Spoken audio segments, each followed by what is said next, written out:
Hi. Um, I decided to make another video about ankylosing spondylitis. Maybe this one will be a little bit more informative. I'm feeling pretty good. I say a lot. I tried a couple different medications when I first was diagnosed.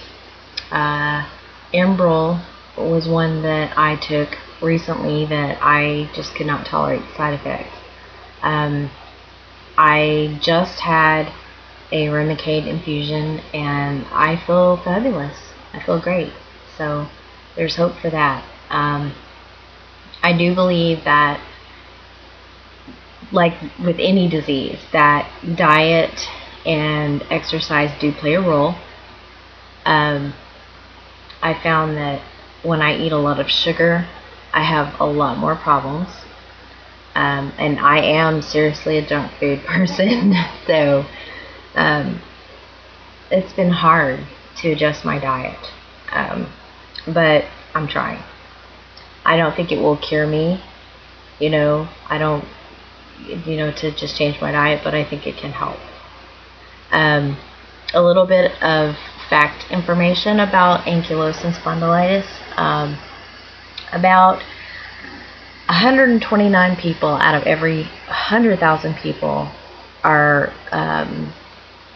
diagnosed with ankylosing spondylitis, or have it and don't realize they have it.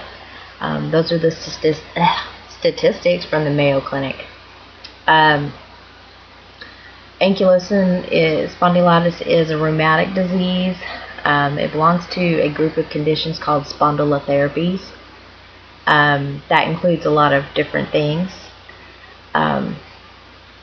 It seems like in males that the onset is in the early teens. And the women that I've come across, like such as myself, it's later in life. I did have some symptoms as a teen, but they weren't anything that you could put together at that time. I had some hip problems and this, that, and the other, but no doctor ever put that together.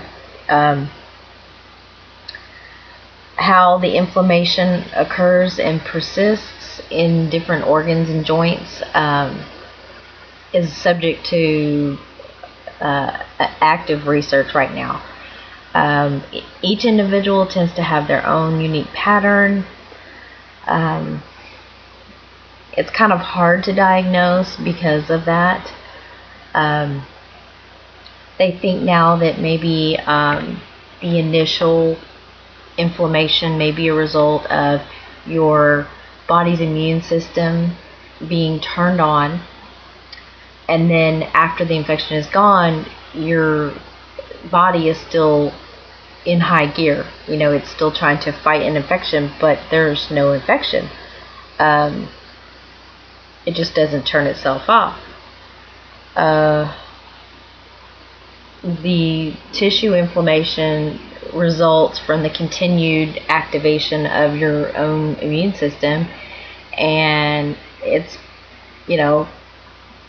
a hallmark of it being an inflammatory autoimmune disease. Ankylosing spondylitis also belongs to the group of arthritis conditions, which tend to cause chronic inflammation of the spine, and I think pretty much, if you have AS, you know that it does affect men 2 to 3 times more often than it does affect women.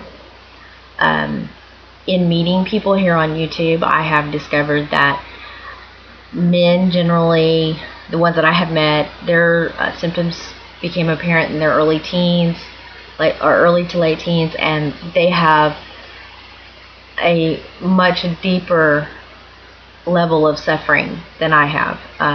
They have fusions of the spine and other awful things that can happen that I hope don't happen to me.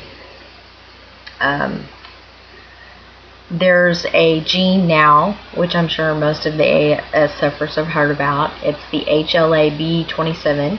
It can be detected in your blood, and that is the true marker of ankylosing spondylitis. You can have undifferentiated spondylitis, which means that you have all of the symptoms of ankylosing spondylitis or other spondylotherapies, but you are not, you don't have the gene, you don't have the marker. So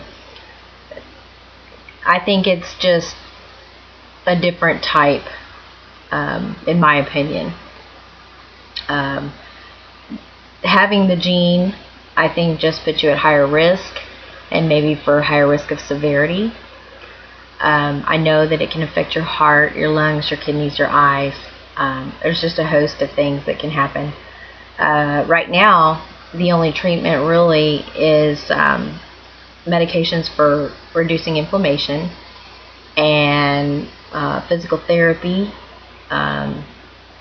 drugs to suppress immunity, and of course exercise when you can, when you're feeling okay. Right now, that's pretty much all the things that I can think of.